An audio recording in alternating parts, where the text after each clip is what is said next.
നന്ദിനി ഈ സ്ഥലത്തൊക്കെ ഉണ്ടോ? ആ, നാളെ ഞാൻ നാട്ടിലേക്ക് പോകുന്നു. ദൂരെ പോയി താമസിക്കാൻ തയ്യാറാണെങ്കിൽ ആ സ്കൂളിലെ കാര്യം ഞാൻ ഒന്നുകൂടി ശ്രമിച്ചു നോക്കാം. എവിടെ പോകാനും ഞാൻ തയ്യാറാണ്. ഗുഡ്. ഈ തൻ്റെ എന്നും ഉണ്ടായിരിക്കണം. ഞാൻ വരട്ടെ.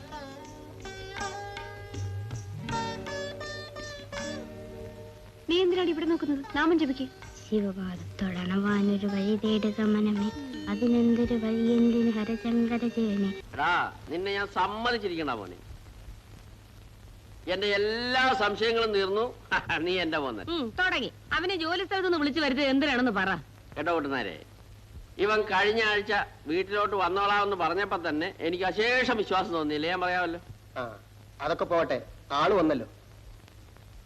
അല്ല, എപ്പോഴാ വീട്ടിലേക്ക് വരുന്നത്? എന്തിനാ? പെണ്ണിനെ ഒന്ന് കാണണ്ടേ? ഏത് പെണ്ണിനെ? എന്റെ മുമ്പിൽ നീ പൊട്ടങ്ങളി കളിക്കരുത്. ഞാൻ നിന്റെ തന്തയാ. കുട്ടനായരുടെ മകളുമായിട്ടുള്ള വിവാഹം നിശ്ചയിക്കാൻ വേണ്ടിയാ നിന്നോട് ഇങ്ങോട്ട് വരാൻ പറഞ്ഞത്. അത് നടക്കാത്ത കാര്യമാണെന്ന് ഞാൻ പറഞ്ഞിരുന്നല്ലോ. നടക്കാതിരിക്കാൻ കാര്യം? ഇതരത്തിന്റെ കാര്യത്തിലാണെങ്കിൽ എനിക്ക് നിങ്ങളുടെ ശ്രീവനവും മണ്ണാങ്കട്ടെ ഒന്നും വേണ്ട. അപ്പൊ ഞാൻ നിനക്ക് വേണ്ടി ചെലവാക്കിയ പണമോ? നിങ്ങളൊന്നും മിണ്ടാതിരിക്കുന്നുണ്ടോ? നാക്കെടുത്ത് വളച്ചാലുടനെ പണം പണം പണം. എല്ലാ അച്ഛനമ്മമാരും മക്കളെ വളർത്തുന്നത് പണം ചെലവാക്കി തന്നെയാ. നിങ്ങളുടെ പണത്തിന് എന്താ ഇത്ര പ്രത്യേകത? നീ ആര് ജില്ലാ കോടതി വക്കീലോ? എന്നാ നീ ആടി.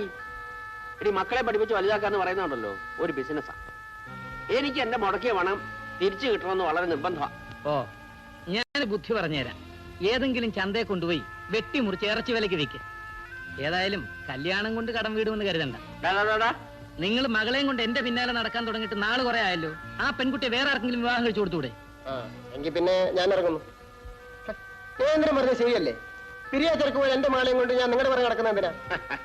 എന്റെ കുട്ടനാരെ, ഈ ചെറുക്കം വല്ല പിച്ചും പേയും പറയുന്ന വെച്ചാൽ നിങ്ങൾ അത് കാര്യമായിട്ട് കണക്കാക്കണ്ട. എന്റെ കൊക്കിൽ ജീവനുണ്ടെങ്കിലുണ്ടല്ലോ, ഈ വിവാഹം ഞാൻ നടത്തും. ശരി, ഞാൻ ഇറങ്ങുന്നു.